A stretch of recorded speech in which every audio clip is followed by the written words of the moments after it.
Maharashtra ST कामगार सेनेच्या महाराष्ट्रव्यापी अधिवेशनासाठी उपस्थित शिवसेनेचे नेते माजी उद्योग मंत्री सुभाष देसाई साहेब, महाराष्ट्र एसटी कामगार सेनेचे अध्यक्ष शिवसेना खासदार शिवसेना नेते अरविंदजी सावंत, माजी मंत्री शिवसेना नेते आमदार भास्करराव जाधव, माझे सहकारी आमचे मित्र माजी आमदार वैभव नाईक, माजी आमदार जिजू उपरकर, माझे सहकारी आमदार महेश सावंत, सिंधुदुर्ग जिल्ह्यातील शिवसेनेचे सर्व पदाधिकारी, येथे उपस्थित असलेल्या एसटी कामगार बंधूंनो आणि भगिनींनो, महाराष्ट्र एसटी कामगार सेनेचं आज हे महाराष्ट्रव्यापी अधिवेशन सुरू होत आहे आणि या अधिवेशनामुळे जी एसटी गेले कित्येक वर्ष खड्ड्यात घालण्याचं काम विरोधकांनी केलेलं आहे, ती एसटी या अधिवेशनानंतर मार्गावर आणण्याचं काम आपल्याला करायचं आहे। एसटी म्हणजे महाराष्ट्राची जीवनवाहिनी आहे असं म्हटलं जातं। जिथे कोण पोचू शकत नाही तिथे एसटी पोचते। महाराष्ट्रात असं एकही गाव नाही, एकही खेडं नाही की जिकडे एसटी जात नाही आणि ही सगळ्यांची पोटदुखी आहे। ही महाराष्ट्राची जीवनवाहिनी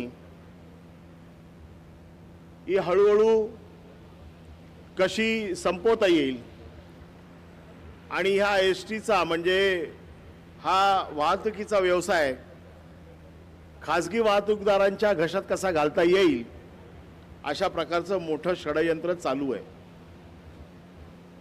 जसं आता आपण हिरेंद्र रेडकरजी सांगितलं की एसटीच्या कामगारांना ज्या ज्या वेळेला शिवसेना प्रमुख बाळासाहेब ठाकरे यांच्या आशीर्वादाचं सरकार आलं त्या त्या वेळेला एसटी कामगारांना न्याय देण्याचा प्रयत्न हा शिवसेनेने केलेला आहे।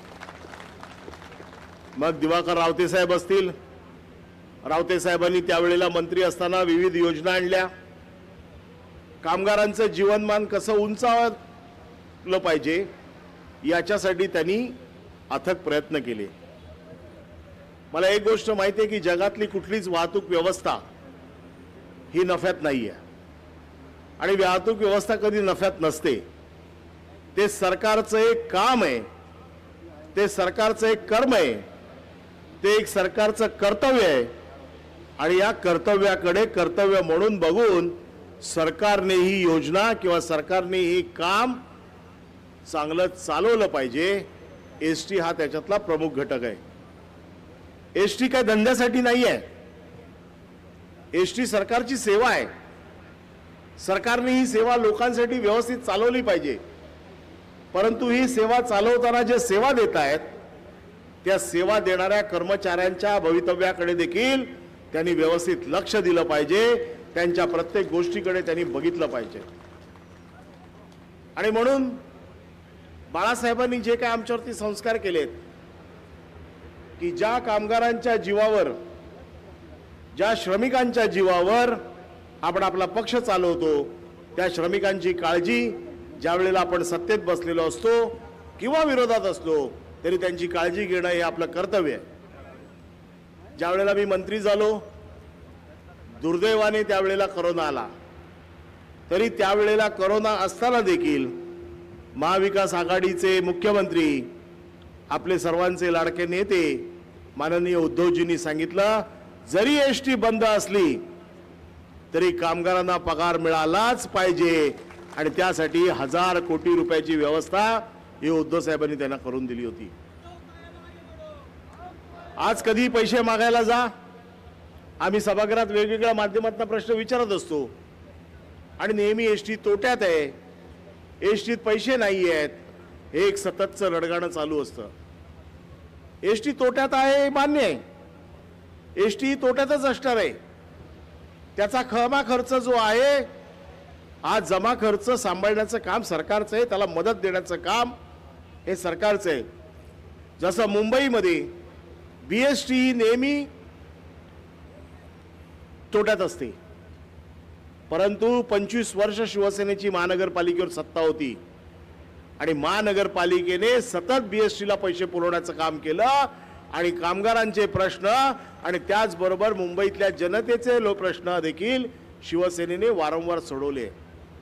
आणि म्हणून हे सरकारचं काम आहे की कामगारांचे प्रश्न सोडवणं, कामगारांना विश्वासात घेणं आणि विश्वासात घेऊन एसटी नफ्यात कशी येईल, एसटीला चांगले दिवस कसे येतील, एसटीचे चांगल्या गाड्या कशा येतील. कारण जोपर्यंत चांगल्या गाड्या येत नाहीत तोपर्यंत प्रवासी बसत नाही, त्या प्रवाशाला जोपर्यंत आकर्षित करून आणत नाही तोपर्यंत एसटी जोरात पळणार नाही. आणि म्हणून नव्या गाड्या घेऊन देणं. परंतु यांनी काय केलंय, सगळ्या गाड्या आता कंत्राटी पद्धतीने द्यायला सुरुवात केलेली आहे. हळूहळू कंत्राटी पद्धती पूर्णपणे वाढवायची आणि मूळ एसटी संपवून टाकायची, अशा प्रकारचा एक डाव गेले कित्येक वर्ष चालू आहे.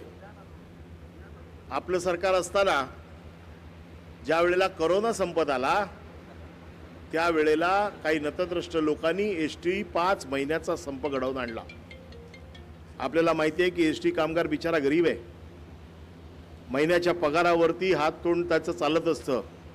अशा वेळेला 5-5 महिन्याचा संप हा आपल्याला परवडणारा नव्हता. तरी देखील तुम्हाला सरकारी कर्मचाऱ्यांमध्ये सरकारी कर्मचारी बनवतो अशी खोटी थाप मारून तुम्हाला संप घडवून आणला, संप करायला लावला. मी त्यावेळेला अशी भूमिका घेतली होती की सरकारी कर्मचारी बनवायचे तेव्हा बनवा, परंतु 7वा वेतन आयोग, सरकारी कर्मचाऱ्यांप्रमाणे पगार हे एसटीला देणं शक्य आहे आणि ते एसटीने दिलेच पाहिजेत अशी मागणी त्यावेळेला मी सतत लावून धरली होती. आणि म्हणून त्यातलं पहिलं पाऊल म्हणून 2,500 पासून 6,000 पर्यंत बेसिक मध्ये आपल्या सगळ्यात जास्त पैसे त्यावेळेला आपल्या आलेले आहेत. आजपर्यंत एसटीच्या इतिहासामध्ये कधी असं झालं नव्हतं. माझा प्रयत्न असा होता की हळूहळू तुमचे पगार हे सरकारी कर्मचाऱ्यांच्या बरोबरीने होतील, सरकारी कर्मचाऱ्यांच्या बरोबरीने आपण येऊ.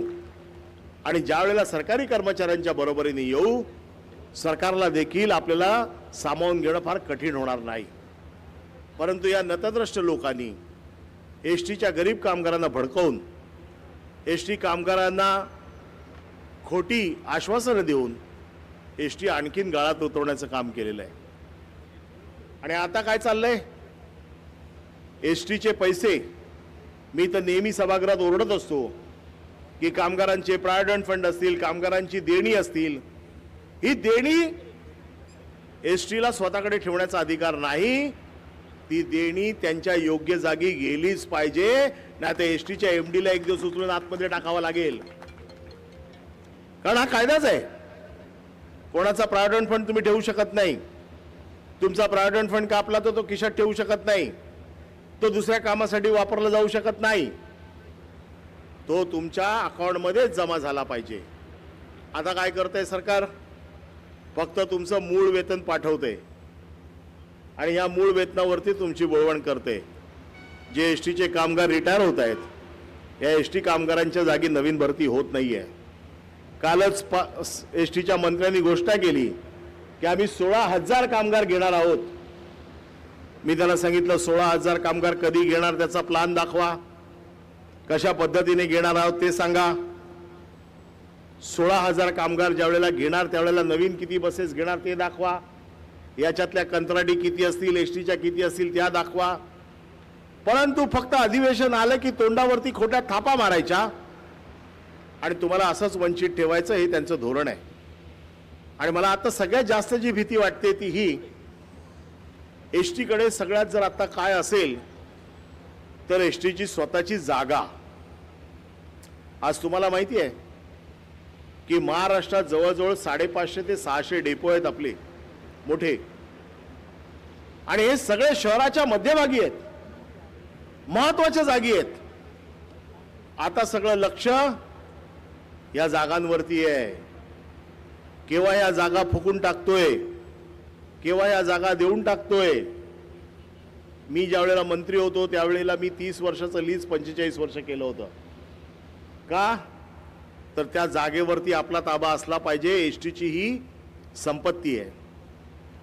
आता हे लीजचं वर्ष 99 वर्ष करून टाकले. 99 वर्ष झालं म्हणजे तुमची जागा गेली. म्हणजे थोडक्यात ही जागा विकून टाकली आहे. याच्यावरती तुम्हाला देखील अभ्यास करावा लागेल की अशा प्रकारे जागा विकल्या. हे आपलं शेवटचं शस्त्र आहे जागा म्हणजे, आणि हे शस्त्र आपल्या हातून जाणार नाही याची काळजी आजच्या या अधिवेशनामध्ये आपल्याला घ्यावी लागेल. आणि म्हणून तुम्हाला देखील याच्यावरती थोडा अभ्यास करावा लागेल की एसटीच्या जागा भाड्याने दिल्या किंवा एसटीच्या जागा जर विकल्या तर त्याच्यातनं एसटी कशी उभी राहणार आहे याचा पहिला जाब हा तुम्हाला बाहेर आणि मला आणि भास्कररावांना सभागृहात विचारावा लागेल. आम्ही आमचं काम चोख करू. सभागृहात त्यांची कॉलर कशी पकडायची आम्हाला दोघांना चांगली माहिती आहे.